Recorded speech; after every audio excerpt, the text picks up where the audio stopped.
આકાશવાણી અમદાવાદ વડોદરા પ્રાદેશિક સમાચાર રીટા દવે વાંચે છે. સૌપ્રથમ મુખ્ય સમાચાર. મુખ્યમંત્રીશ્રીના હસ્તે શરૂ કરાયેલા રાજ્યવ્યાપી ગરીબ કલ્યાણ મેળાના પ્રથમ દિવસે 1 લાખથી વધુ ગરીબ લાભાર્થીઓને 318 કરોડ રૂપિયાથી વધુના લાભો અપાયા. બનાસકાંઠાના 192 ગામમાં પીવાનું પાણી પહોંચાડતી 633 કરોડ રૂપિયાની 2 પાણી પુરવઠા યોજનાનો મુખ્યમંત્રીશ્રીના હસ્તે પ્રારંભ. ગાંધીનગર પોલીસે ડબ્બા ટ્રેડિંગના નેટવર્કનો પર્દાફાશ કરીને 29 આરોપીઓની ધરપકડ કરી.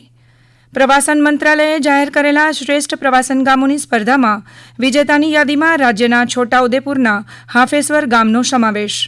અને ગાંધીનગર ખાતે રમાઈ રહેલી આંતરજિલ્લા ફૂટબોલ સ્પર્ધાની ફાઇનલમાં આવતીકાલે જૂનાગઢ અને ગાંધીનગરની ટીમ વચ્ચે મુકાબલો. સમાચાર વિગતવાર. રાજ્યવ્યાપી ગરીબ કલ્યાણ મેળાના પ્રથમ દિવસમાં 1 લાખથી વધુ ગરીબ લાભાર્થીઓને 318 કરોડ રૂપિયાથી વધુના લાભ સહાય આપવામાં આવી છે. ગરીબ કલ્યાણ મેળાની 14મી શૃંખલામાં 12 લાખથી વધુ લાભાર્થીઓને 4,500 કરોડ રૂપિયાથી વધુના લાભ સહાય પહોંચાડવાના આશય સાથે મુખ્યમંત્રી ભૂપેન્દ્ર પટેલે બનાસકાંઠાના ડીસાથી આજે ગરીબ કલ્યાણ મેળાનો રાજ્યવ્યાપી પ્રારંભ કરાવ્યો હતો. આ પ્રસંગે મુખ્યમંત્રીશ્રીએ કહ્યું કે ગરીબ કલ્યાણ મેળા ગરીબોના સશક્તિકરણનું જન અભિયાન બની ગયા છે. અત્યાર સુધી 13 તબક્કાના 1600 થી વધુ ગરીબ કલ્યાણ મેળામાં 1,66,00,000 ગરીબોને રૂપિયા 36,800 કરોડની સહાય આપી બેઠા કર્યા છે. આજથી રાજ્યભરમાં 14 તબક્કાના ગરીબ કલ્યાણ મેળાનો આરંભ કરી રહ્યા છીએ. આ 14 તબક્કામાં કુલ મળીને 4,568 કરોડ રૂપિયાના સહાયના લાભો અપાશે. રાજ્યભરમાં આજે 14મા ગરીબ કલ્યાણ મેળાનો પ્રારંભ થયો છે.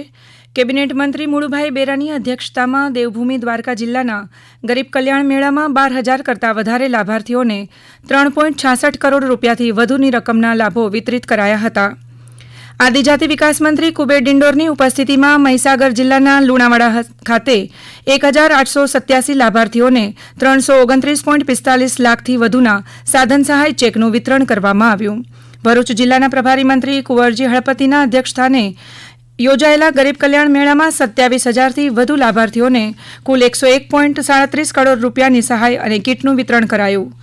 સુરેન્દ્રનગરના વઢવાણ ખાતે ગ્રામ્ય અને શહેરી વિસ્તારના કુલ 1,425 લાભાર્થીઓને 1.69 કરોડ રૂપિયાની સહાયનું વિતરણ કરાયું.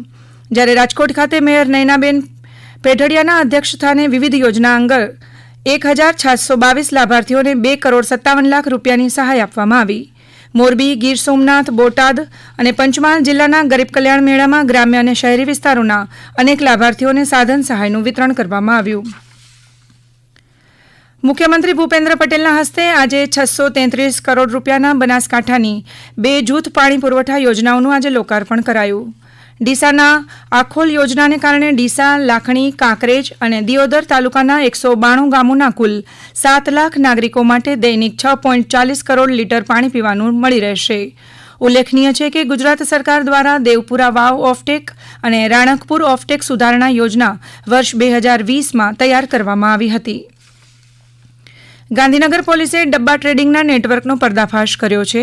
ડબ્બા ટ્રેડિંગના કેસમાં 29 આરોપીઓની ધરપકડ કરાઈ છે. ઝડપાયેલા આરોપીઓ શેરબજારની ટ્રેડિંગ કંપનીઓના એજન્ટ બની શેરમાં નફો કરવાના બહાને છેતરપિંડી આચરતા હોવાનું તપાસમાં બહાર આવ્યું છે. મહેસાણા જિલ્લાના વડનગર, વિસનગર, ખેરાલુ તથા પલસાણા વિસ્તારમાંથી સંગઠિત ગેંગો ગુનો આચરતી હોવાનું ગાંધીનગર રેન્જ આઈજી વિરેન્દ્રસિંહ યાદવે એક પત્રકાર પરિષદ યોજીને માહિતી આપી હતી.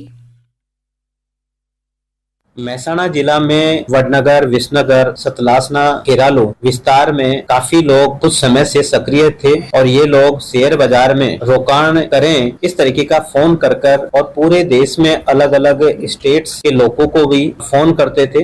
अपने जो डमी अकाउंट्स थे उनमें पैसा मंगवाते थे. ये बताया जाता था कि इसमें लॉस हो गया है. लोगों के साथ में चीटिंग करते थे. एक स्पेशल इन्वेस्टिगेशन टीम की रचना हुई. 29 आरोपियों को गांधीनगर पुलिस ने पकड़ा है. उसमें लगभग 27 करोड़ फ्रॉड और चीटिंग हुआ है. આ પત્રકાર પરિષદમાં રેન્જ આઈજીએ નવરાત્રીમાં પોલીસ બંદોબસ્તની માહિતી આપતા જણાવ્યું હતું કે નવરાત્રીનો તહેવાર સારા વાતાવરણમાં ઉજવાય તે માટે ગાંધીનગરના પાર્ટી પ્લોટ ઉપર પોલીસની વોચ ગોઠવવાની રહેશે તેમજ મહિલા પોલીસ પણ તૈનાત રાખવામાં આવશે. આ સમાચાર આપ આકાશવાણીના અમદાવાદ વડોદરા કેન્દ્ર પરથી સાંભળી રહ્યા છો. આ સમાચાર આપ અમારી YouTube channel AIR news Gujarat પર પણ સાંભળી શકશો. વધુ સમાચાર માટે આપ અમારા ટ્વિટર હેન્ડલ AIR_news_ABAD ને ફોલો કરી શકો છો.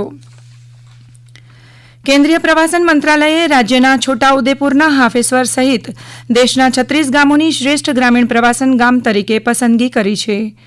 મંત્રાલય દ્વારા વિશ્વ પ્રવાસન દિવસ નિમિત્તે ચાલુ વર્ષની શ્રેષ્ઠ પ્રવાસન ગામોની સ્પર્ધાના 8 અલગ અલગ શ્રેણીમાં વિજેતાઓની આજે જાહેરાત કરવામાં આવી.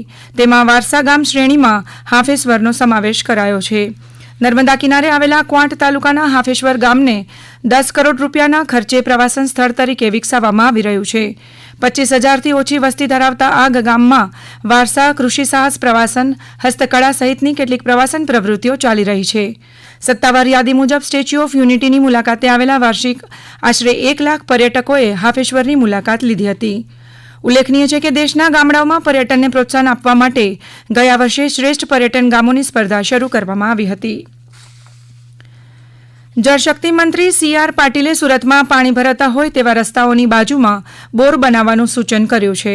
સુરત ખાતે જળ સંચય માટેના વિદ્યાર્થીઓ સાથેના એક કાર્યક્રમમાં CR પાટીલે સુરત મ્યુનિસિપલ કમિશનરને સુરતમાં પાણી ભરાવાના કારણે રસ્તા તૂટતા અટકાવવા અંગેના પણ સૂચનો રજૂ કર્યા હતા. DDO અને કલેક્ટરોએ અલગ અલગ યોજનાઓમાંથી લગભગ 25 કરોડ રૂપિયા યોજનાના કાઢે છે અને એ લોકો જ્યાં જરૂર છે ત્યાં આ બોર કરે છે. એમણે 8 ગામમાં લગભગ 200 બોર કરી નાખ્યા અને કેટલીક જગ્યાએ પીવાનું પાણી નથી. મેં કીધું એને બેલેન્સ કરવા માટેની આ ખૂબ સારી યોજના છે. એટલે પાણી જો જમીનમાં ઉતરી જશે અને રોડ પર જો ભરાય નહીં તો ઓટોમેટિક રોડ તૂટશે પણ નહીં. દરેક જણ પોતાના મધરના નામનું એક ઝાડની રોપણી કરે, એની કાળજી કરે. આજે અમે 10 મશીનો સાથે કામ ચાલુ કરીએ છીએ. 4-5 દિવસમાં 210 બોર પૂરા થાય એના માટેના અમે પ્રયત્ન કરી રહ્યા છીએ. એનું કામ આગળ પણ વધારતા જઈશું. રાહુલ ગાંધી દ્વારા વિદેશમાં અનામતના પગલે નિવેદન કરાયું હતું, જેને લઈને ભારતીય જનતા પાર્ટી દ્વારા રાજ્યવ્યાપી વિરોધ પ્રદર્શન કરાયું. અમદાવાદમાં RTO સર્કલ ખાતે ભાજપ દ્વારા કરવામાં આવેલા વિરોધ પ્રદર્શનમાં મુખ્યમંત્રીશ્રીએ કાળી પટ્ટી ધારણ કરીને વિરોધ નોંધાવ્યો. રાજ્યમાં મહીસાગર, તાપીના વ્યારા, બોટાદ, દાહોદ તેમજ વલસાડ જિલ્લામાં પણ જિલ્લા ભાજપ દ્વારા અનામત વિરોધી કોંગ્રેસના નારા સાથે ધારણા કાર્યક્રમ તેમજ મૌન રેલીનો કાર્યક્રમ રાખવામાં આવ્યો. સ્વચ્છતા હી સેવા અભિયાન હેઠળ અમદાવાદ ખાતે આવતીકાલે સાયક્લોથોન યોજાશે.